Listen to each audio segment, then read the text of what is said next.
Bienvenue dans Leadership Incarné, le podcast des entrepreneuses conscientes qui veulent amplifier leur impact et leur rayonnement à travers un business intègre, durable et rentable. Je m'appelle Luciana Calvetti et je suis moi-même entrepreneuse depuis 8 ans.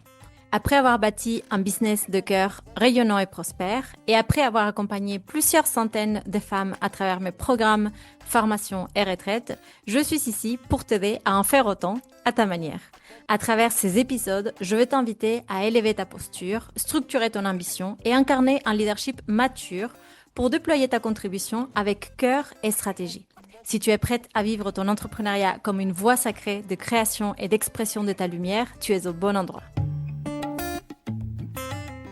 Bonjour à toutes et bienvenue dans ce nouvel épisode de podcast. Je suis très heureuse de vous retrouver aujourd'hui pour parler des souverainetés féminines et surtout pour mettre en lumière l'un des freins principaux qui nous empêchent de l'incarner dans la vie réelle et qui pourtant reste largement passé sous silence. Ce sujet, c'est un des sujets principaux que je vais traiter lors de la masterclass L'initiation spirituelle de Vénus du 18 février, que vous êtes déjà très nombreuses à avoir rejoint et je vous remercie infiniment pour votre confiance. Et si j'ai envie de vous parler de ça aujourd'hui, c'est parce que j'ai observé ces dernières années l'émergence très forte de l'archétype de la reine dans les milieux du développement personnel, de la spiritualité, mais aussi de l'entrepreneuriat féminin. On entend de plus en plus des femmes parler du fait d'être des queens, d'associer la souveraineté à la figure de la reine, avec parfois beaucoup de justesse, parfois avec un peu moins de finesse, mais c'est une évolution importante, une évolution que je salue bien évidemment et à laquelle j'ai moi-même contribué. Et je pense d'ailleurs que cette émergence est allée de pair avec la résurgence de la figure de Marie-Madeleine et qu'elle est liée vraiment pour beaucoup. Parce que Marie-Madeleine est un archétype de souveraineté spirituelle. C'est un féminin qui est relié au cœur, à l'amour, mais qui ne sacrifie ni sa puissance, ni son leadership pour appartenir ou pour être aimé. Et dans certaines traditions même, elle est considérée comme appartenant à une dynastie royale. Elle est aussi rapprochée symboliquement de la reine de Saba. Donc l'énergie de la reine est très proche, ou plutôt l'énergie de Marie-Madeleine est très proche de l'énergie de la reine. Et pourtant, malgré cette richesse symbolique, malgré toute cette montée en conscience autour de la souveraineté féminine que je vois, j'observe très souvent quand même qu'il y a aujourd'hui un décalage. Car on parle beaucoup de ressentir, de se connecter aux archétypes, on parle beaucoup d'incarner la reine, la queen, mais on oublie une clé qui me paraît absolument essentielle, complètement indispensable pour vraiment pouvoir incarner cet archétype dans la vie réelle, qui est la réconciliation avec l'énergie masculine en soi et qui amène naturellement vers une réconciliation de l'énergie masculine à l'extérieur de soi. Et moi, ce que j'observe souvent dans les discours, c'est même l'inverse. Des discours sur la souveraineté qui sont portés depuis un espace de colère envers le masculin. Et cette colère est bien sûr compréhensible. Et loin de moi l'idée de condamner ce passage qui est très très souvent nécessaire dans le processus. Dans mon propre parcours, j'ai traversé toutes les étapes d'émotions, toute la palette d'émotions avec le masculin, de l'idéalisation à la colère, en passant par le mépris, la négation et plein d'autres émotions. Et je sais que traverser tout cela est souvent un passage indispensable pour pouvoir se rassembler intérieurement. Mais ce n'est pas un état final, car rester figé dans la colère finit à terme par nous rendre moins souveraines, parce que nous agissons alors depuis nos blessures et surtout parce que finalement ça se sent comme une colère contre soi, à l'intérieur de soi, contre notre propre masculin intérieur. Je vais vous expliquer ce processus psychique dans un instant, mais pour l'heure, gardez ceci en tête. Pour incarner notre souveraineté de manière concrète et pas seulement dans des fantasmes ou dans des discours, nous avons besoin de transformer, de réconcilier, de pacifier et d'intégrer notre propre énergie masculine. Et ce travail n'est pas anodin. C'est un travail profond, c'est un travail exigeant. Car notre propre énergie masculine est profondément teintée par ce que nous avons vu et ce que nous avons appris de l'énergie masculine à l'extérieur de nous. Elle est marquée, par exemple, par le rapport que nous avons tissé avec les hommes de nos vies. Un rapport souvent imprégné de domination, de mépris, d'abandon, parfois même de violence. Qu'on le veuille ou non, cette même énergie masculine vit à l'intérieur de nous. Autrement dit, tant que ce travail de guérison et de réconciliation n'a pas été réalisé, notre énergie masculine intérieure est presque toujours une énergie patriarcale, parce qu'elle est le fruit des conditionnements sociaux qui nous ont façonnés. Moi, j'aime bien, pour lui donner un petit nom, j'aime bien l'appeler le patriarche intérieur ou le tyran intérieur. Et tant que ce patriarche intérieur n'a pas été reconnu et transformé, il devient extrêmement difficile d'incarner la souveraineté dans la vie réelle et quotidienne. Dans ce cas, le plus probable, généralement, ce qui arrive, c'est que l'archétype de la reine reste un idéal, une image ou un discours un peu désincarné qui a vraiment du mal à se poser dans la matière. C'est une énergie de puissance que l'on ressent à l'intérieur, mais que nous avons beaucoup de mal à mettre dans des choix concrets et à mener à travers une affirmation personnelle qui soit assumée. Et bien sûr, ce processus de se reconnecter et d'incarner sa souveraineté est un processus qui prend du temps. De réconcilier son masculin, encore plus. C'est un processus dans le temps qui se fait couche par couche, qui demande énormément de conscience, de libération et d'engagement, je dirais. Tout ça, c'est complètement normal. Mais dans cet épisode, j'avais envie de vous parler un peu plus en détail de ce que ce travail implique et surtout pourquoi, selon moi, il est absolument nécessaire pour sortir du concept de souveraineté et passer à la souveraineté incarnée dans la vie réelle. Et je voudrais commencer par dire que incarner sa souveraineté veut dire diriger sa vie depuis son autorité psychique authentique, depuis son centre. Pour moi, la souveraineté a beaucoup moins à voir avec la relation à l'autorité extérieure, comme on peut le croire parfois, qu'avec la capacité de sentir et de reconnaître à l'intérieur de nous ce principe structurant qui régule notre psyché, que Jung nomme le soi et que l'on pourrait aussi appeler notre identité profonde et authentique. Cette autorité intérieure est le résultat de l'intégration des différentes parties de notre psyché, et notamment de l'union de notre féminin et de notre masculin intérieur. Or, ces dernières années, grâce à l'émergence des courants du féminin sacré notamment, nous avons, je trouve, vraiment réussi à réhabiliter le féminin. En tout cas, dans ces milieux spirituels dans lesquels j'évolue avec vous, bien évidemment, nous avons vraiment réussi à nous reconnecter à notre corps, à donner beaucoup plus de place à l'invisible, à l'intuition, à la spiritualité comme étant vraiment importante et étant vraiment prenant leur place dans nos vies. Mais nous n'avons pas fait le même travail avec le masculin. Et cette absence de réconciliation, pour moi, nous amène aujourd'hui à nous positionner d'une manière particulière vis-à-vis de notre propre énergie masculine. Et c'est de ça qu'on va parler, parce qu'aujourd'hui, ce que j'observe principalement, ce sont deux grands types de positionnement. Le premier est celui d'un féminin qui reste soumis au masculin tyrannique, au masculin patriarche, on va dire. Et le deuxième est celui du féminin qui se rebelle et qui s'oppose frontalement. Dans les deux cas, ce sont des positionnements de réaction. On est dans la réaction, on n'est pas dans l'intégration, on n'est pas dans la guérison de notre énergie masculine, on est dans la réactivité. On va aller un peu plus en détail dans les deux. Donc le premier type de positionnement, en fait, concerne les femmes qui, ces dernières années, se sont beaucoup reconnectées à leur énergie féminine, qui ont beaucoup ouvert, on va dire, cette énergie, cette intuition, cette sensibilité, et notamment cette énergie de création, mais dont le masculin tyrannique reste un peu aux commandes, reste un peu plus fort, on va dire. Et moi, ce que je vois concrètement, très concrètement, ce que ça crée, c'est deux choses, enfin, deux conséquences principales. D'un côté, je vois des femmes qui créent, des artistes, des entrepreneuses, des femmes qui contribuent, qui vont être dans la créativité avec toute cette énergie féminine, mais qui vont s'auto-exploiter.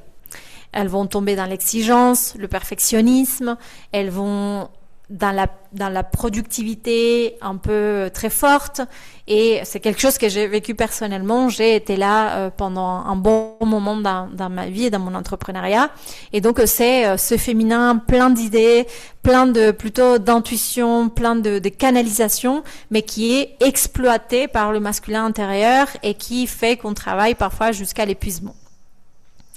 Et de l'autre côté, il y a aussi, on va dire, une autre conséquence de ce même féminin qui reste soumis quelque part au masculin tyrannique, c'est qu'il y a des femmes qui n'osent plus créer du tout, qui n'osent plus entreprendre, qui n'osent plus être dans l'action parce qu'elles se sont brûlées, parce qu'elles sont tombées justement dans un burn-out, donc elles étaient dans le cas précédent, et maintenant elles ont peur de retomber dans ces schémas-là, de s'auto-exploiter, ou alors elles vont, à cause de ces masculins tyranniques à l'intérieur, elles vont énormément se juger, se dévaloriser, se percevoir comme moins intelligentes, moins légitimes, ayant moins de valeur. Donc elles vont limiter leur capacité de création. Dans le premier, comme je vous disais, ce sont des femmes qui créent, qui entreprennent, mais qui vont le faire à partir d'un espace de productivité un peu exagéré, on va dire, d'exploitation, d'auto-exploitation. Et de l'autre côté, c'est des femmes qui ont envie de créer, qui ressentent toutes ces intuitions et ces envies, mais qui ne le font pas de peur de se brûler, de peur de se cramer de nouveau. Dites-moi si ça résonne et voyez si vous vous sentez plus ou moins identifié dans l'un ou dans l'autre de ces deux extrêmes, on va dire. Et après, il y a le deuxième positionnement qui est celui un peu du féminin rebelle.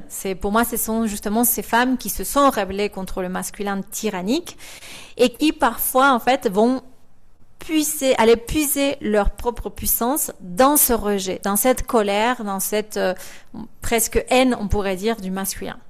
Et j'observe ça notamment beaucoup chez les femmes, et c'était aussi mon cas au départ, des femmes qui parlent justement de puissance féminine, des reines, des queens, de souveraineté, qui sont beaucoup dans ces ambiances-là, dont parfois la puissance justement, elle est ancrée, elle émerge justement de cette tendance à rejeter le masculin, à être en colère contre lui, à s'y opposer frontalement.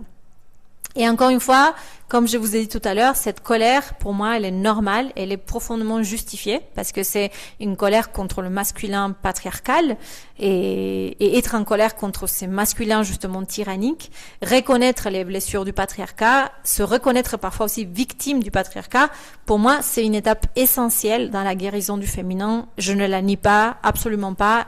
Elle est normale. Je sais aussi à quel point parfois c'est difficile de sortir de ça et que ce n'est pas fait exprès. C'est juste que la blessure, elle est encore très forte.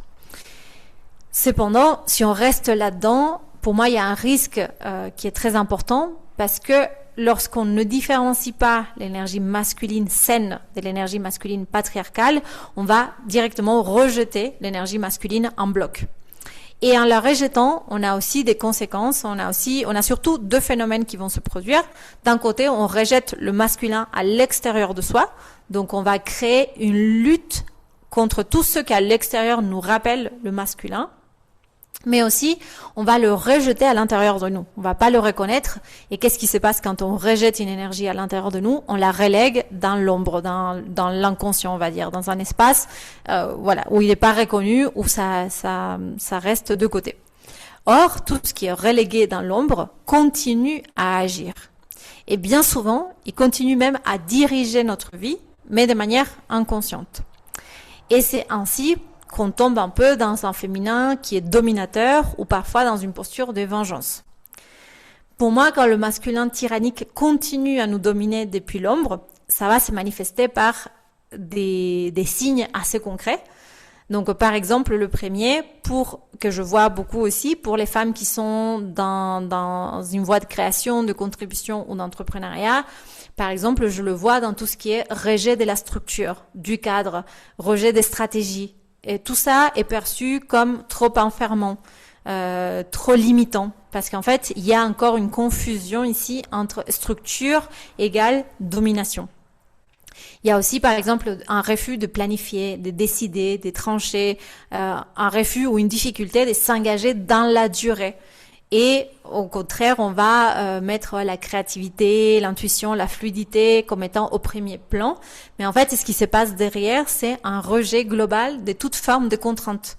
Parce que la contrainte est vécue comme le souvenir de la contrainte patriarcale, qui soit du patriarche extérieur, on va dire, de la qui est sociale, hein, qui est pas seulement les hommes à l'extérieur, mais c'est aussi les institutions, c'est aussi toutes les autorités extérieures qui règnent, ou alors intérieures, parce que on a le souvenir de nous-mêmes nous avoir forcés, nous avoir contraints au-delà de nos propres limites. Et ça, c'est quelque chose que j'observe énormément. J'ai beaucoup de femmes que j'accompagne, mais aussi ça se sent très clairement dans les discours des coachs business qui vont parler d'énergie féminine en mettant en avant l'intuition, la créativité, et qui vont un peu justement rejeter les codes de l'entrepreneuriat, vouloir entreprendre en sortant des codes, sans aucune stratégie, sans vouloir jamais rentrer dans la norme. Il y a vraiment une posture vraiment de rebelle, en fait, du féminin rebelle ici, qui est ok, mais qui souvent est sa racine, c'est le rejet en fait de l'énergie masculine, des normes, de l'autorité.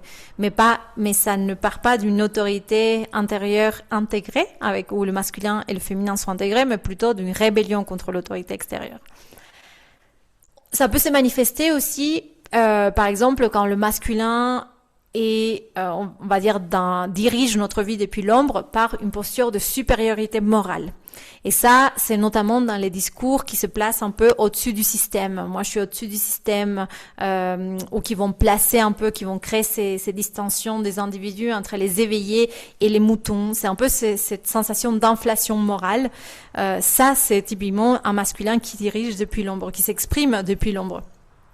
Et enfin, ce masculin se manifeste aussi, par exemple, dans une accumulation des discours, du logos, des concepts, des paroles, de tout ce qui est en lien avec la parole, les discours, mais sans intégration réelle dans la matière. Donc c'est par exemple quand on parle beaucoup de féminin, quand on ressent peut-être beaucoup le féminin, la reine, la souveraineté, on parle de spiritualité, d'incarnation, de médecine. Voilà, je vous dis un peu les mots aussi dont je parle, mais je vois aussi qu'on est des plus nombreux à adopter. Mais en fait, en parallèle, il y a en fait une grande difficulté à poser des décisions concrètes. On va avoir du mal à matérialiser nos projets de manière stable. Ça va faire des hauts et des bas très forts. On va manquer de continuité et de constance sur le long terme, qui sont un peu les clés de l'énergie masculine qui est équilibrée. Et ces éléments-là, finalement, sont des indices d'une confusion qui reste encore présente dans l'esprit des femmes, à l'intérieur de nous-mêmes, qui est structure égale domination. C'est quand on vit le cadre, on le vit encore comme une violence, l'engagement et la discipline comme de la rigidité et les limites comme de l'oppression. Ça, c'est hyper intéressant parce que ce sont des signes qu'il y a encore un rapport à ce masculin tyrannique à l'intérieur de nous. Or, le masculin qui est sain, qui est équilibré, qui est intégré, n'est pas une force de domination. C'est au contraire pour moi une énergie d'autonomie et de liberté.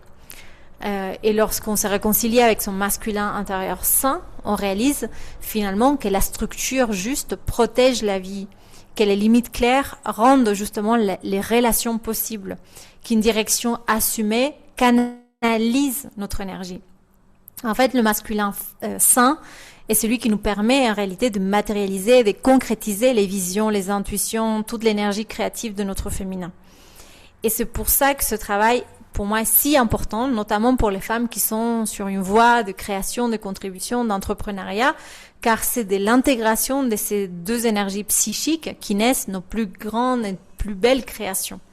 Et c'est pour ça aussi que je suis tellement touchée par cette nouvelle étape de mon entrepreneuriat et qu'elle est si importante pour moi, parce que je sens très profondément que ma mission aujourd'hui se transforme et qu'après avoir beaucoup œuvré ces dernières années pour aider les femmes justement à éveiller, à se reconnecter à ce féminin en elles, à l'accepter, à lui faire de la place, à la spiritualité, à l'invisible, à ce qui est justement pas dans la rationalité, aux archétypes, à toute cette intuition intérieure, à toute cette sagesse intérieure, je sens que maintenant il est temps aussi pour moi de les accompagner à guérir l'énergie masculine intérieure, à se réconcilier avec cette énergie-là pour pouvoir incarner réellement la souveraineté dans la vie concrète et pas seulement dans des beaux discours ou dans des jolis posts Instagram. Et cela parce que ça a été en fait mon parcours de ces dernières années et c'est beaucoup de ça dont on va parler dans la masterclass L'initiation spirituelle de Vénus du 18 février. On va approfondir cette thématique. Je vais vous partager en fait quelle est la place de cette énergie masculine dans le processus d'individuation de la femme.